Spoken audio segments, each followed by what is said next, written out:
आता आपण पार्ट 2 पाहतोय. पार्ट 1 आधी आपण केलेला आहे कम्प्लीट, तो आधी हे केलेलं आहे. आता आपण बघतोय पार्ट 2, त्यामध्ये सेक्शन 3. तर त्यामध्ये क्वेश्चन 3 आणि क्वेश्चन 4 आपण आता बघणार आहे पार्ट 2 मध्ये. त्यातला पहिला क्वेश्चन आहे read the following stanza and do the activities. तर तुम्हाला ही जी पोयम असणार आहे तर ही 5 मार्क्सला असणार आहे. त्यामध्ये क्वेश्चन असणार आहे चूज द करेक्ट अल्टरनेटिव्ह. तर तुम्हाला यामध्ये ना 2 मार्काला असणार आहे, तर ऑप्शन असणार आहे 4 क्वेश्चन असणार आहे 2 मार्क्सला. मग तुम्ही ते अल्टरनेटिव्ह करेक्ट जे अल्टरनेटिव्ह तुम्हाला मराठीमध्ये असतात ना, करेक्ट चूज पर्याय चूज करून घ्या, तसंच इंग्लिशमध्ये पण असतं. मग ते योग्य पर्याय तुम्हाला तिथं भरायचा आहे. नंतर आता A3 मधला आपण आता हा A1 बघितला इथला. त्याच्यानंतर हे क्वेश्चन त्यातलेच आले.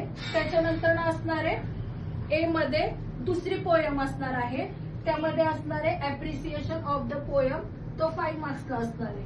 मग यामध्ये तुम्हाला अप्रिसिएशन म्हणजे काय माहितीये का? अप्रिसिएशन म्हणजे काय माहितीये का? तर अप्रिसिएशन मध्ये सांगू शकतो का तू अप्रिसिएशन म्हणजे काय?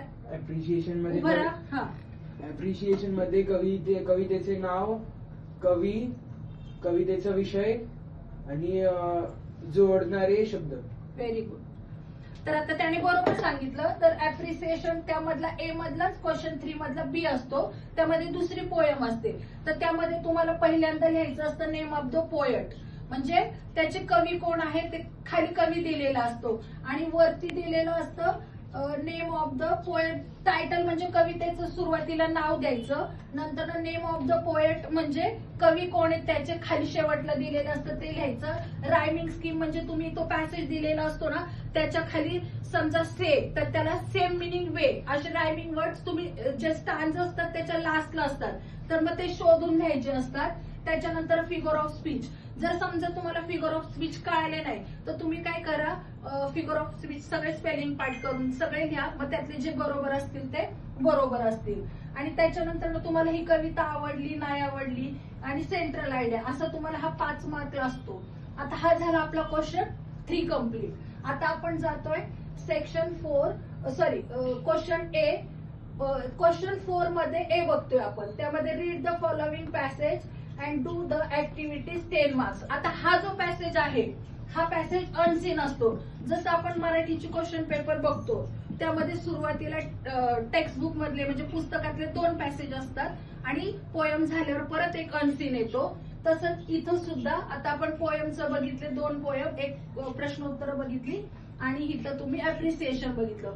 तसंच आता हा जो पॅसेज असतो हा पुस्तकाच्या बाहेरचा असतो. जसे आपण पहिले 2 पॅसेज कशी पुस्तकात पॅसेज मध्ये शोधून उत्तरं लिहिली, तशी याची पण पुस्तकात म्हणजे अनसीन पॅसेज दिलेला असेल तर अनसीन पॅसेज मध्ये उत्तर शोधायची आणि लिहायची.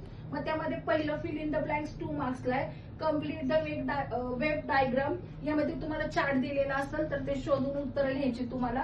मग इथं find the antonyms of the following words from the passage, म्हणजे अँटोनम्स आणि सिनोनम्स असे 2 प्रकार असतात. तर अँटोनम्स म्हणजे विरुद्धार्थी शब्द आणि सिनोनम्स म्हणजे समानार्थी शब्द. मग ते शोधून घ्यायचे, ते सुद्धा तुम्हाला इथे 2 मार्क्सला असणार आहे.